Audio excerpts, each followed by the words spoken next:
Namaste. Marriage matchmaking is not just connected to Guna Milan.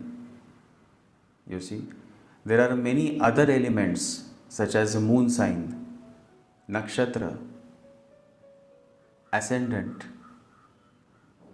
Mahadasha, the running Mahadasha of the man and woman who are planning to marry. Many such elements are there. In this podcast, I have talked briefly about one such element where the man is asking a question that his sign and the woman he wants to marry, her sign, both signs are the same, but the nakshatras are different. So is it okay to marry? And I have answered this beautiful question. So let's begin.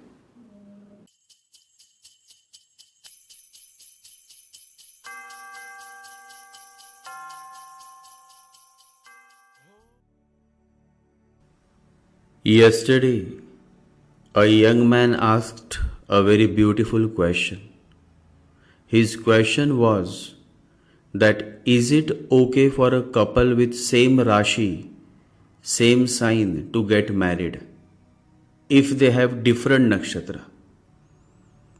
Meaning, both are born with moon in Taurus, but the man is born on Rohini Nakshatra and the woman is born in Mruga Nakshatra. But both belong to the sign Taurus because both have moon in Taurus. In our Vedic astrology, moon sign is the most important sign, and that is why moon chart is also extremely important. In fact, the Mahadasha should be first seen through the moon chart and then aligned to other charts. So the answer to this young man's question is that if the nakshatra is same for the couple, meaning the man belongs to Rohini Nakshatra and the woman also belongs to Rohini Nakshatra, then it is perfect to tie the knot and get married. But if the man is Rohini and the woman is Mruga Nakshatra born, then the poor man spends his whole life under the command of Mruga, that is Mars, meaning the wife will become too dominating. Of course, there are many other factors to be considered before the marriage is finalized. But the essence that I personally want to share with all my close followers and viewers is that never settle for marriage just because you and your prospective partner belong to the same sign but different nakshatra, because that is dangerous. However, if you and your partner belong to the same sign and same nakshatra, then it is like sugar in milk. Just 2 days ago, I had received a call from a woman and she said, I have liked a man and I want to marry him. I said, then what is the problem? Just get married. She said, my sign and his sign is same, Taurus. I asked, what is the nakshatra? She said, again same, his and mine is Rohini. I asked, and how many points from matchmaking, Guna Milan? She said, 32 points we are getting. I said, you just go ahead and get married. Same nakshatra is good, but same sign with different nakshatra is dangerous. Sometimes I feel that this whole cosmic chart and the zodiac is like a chessboard, because beside every black square there is always a white square, a contrast, just the way our zodiac is, contrasting energies dwelling in the same sign, same zodiac, same universal cosmos. On a higher level, spiritual level, if you observe closely, then when there is friendship in your life, there is also someone who is opposing you, is a staunch enemy. If you are standing with Buddha, there is someone out there who is standing with Hitler. You see, the moment you get into friendship, enmity also is born. Once Gautam Buddha was asked, "Does the enlightened man have friends?" And he said, "No." The questioner was shocked because he was thinking the man who is enlightened must have the whole world as his friend. But Gautama Buddha is right. Whether you are shocked or not, when Buddha says the enlightened man has no friends, he is saying he cannot have friends because he cannot have enemies. They both come together. Friendliness he can have, but not friendship. Relating is possible, but not relationship. Friendliness is unfocused, unaddressed love. It is not any contrast, spoken or unspoken.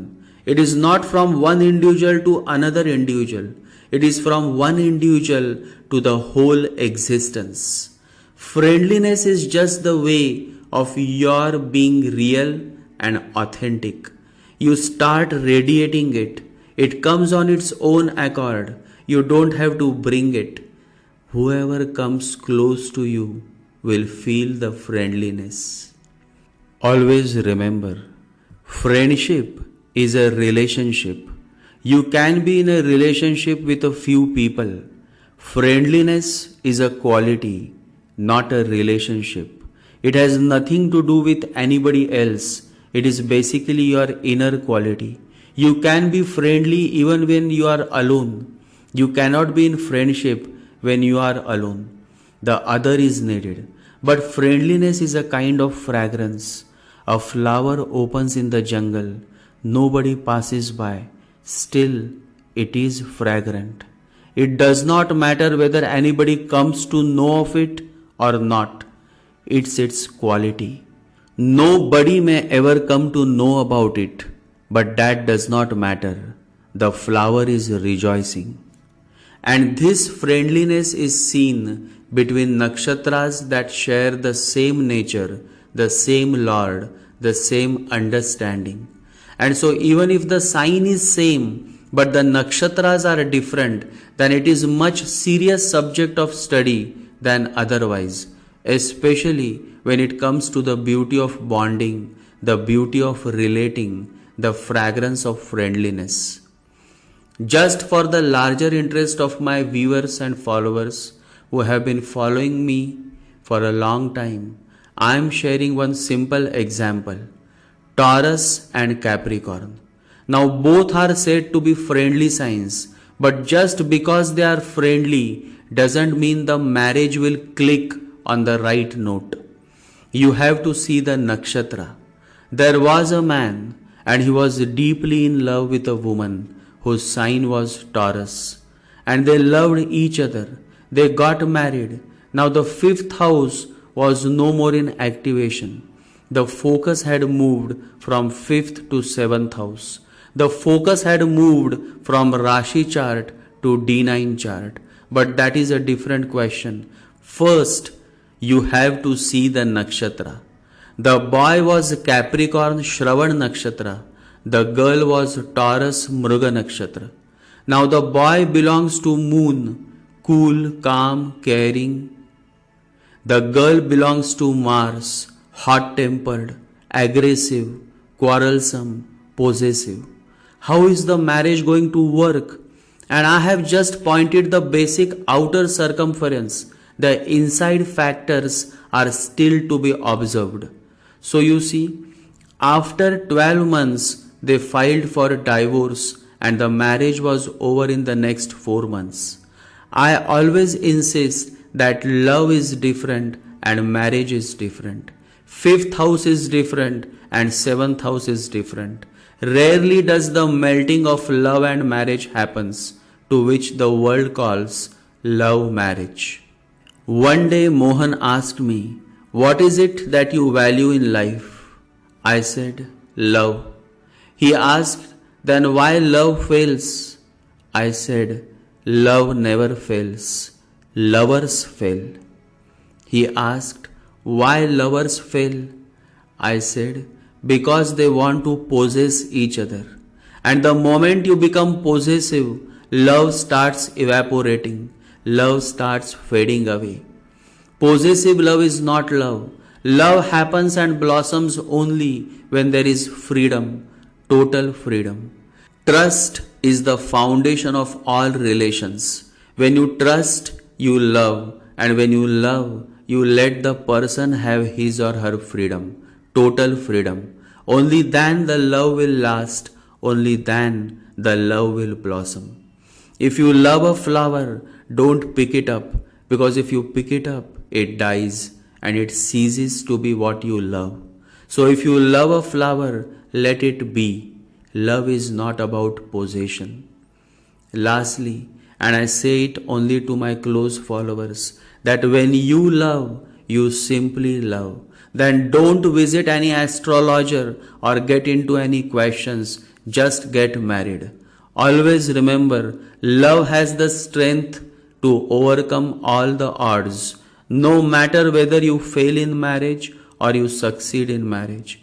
No matter whether you fail in relationship or succeed in relationship. Every experience brings you closer to the reality, and it is only through self experience that you can truly transform inside out. And so I encourage all lovers to melt into each other. Then don't bring the harsh reality of stars and planets, the dryness of astrology. Then let your life have the dance, the song, the music. When a man dances, he dances because that brings joy to his heart. When a man loves, he loves because that is what brings joy to his heart. And so when you love, you simply walk on the path of love, get married, and let happen what has to happen. At least you would be saying later to your friends that you lived like a lion, courageous and truthful, committed to that beautiful experience called love. Jai Sri Ganesha, Jai Guru.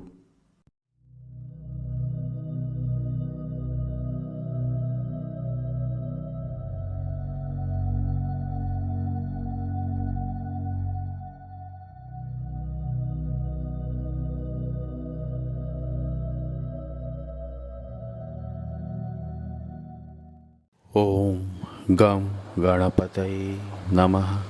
ॐ गं गणपतये नमः। ॐ गं गणपतये नमः।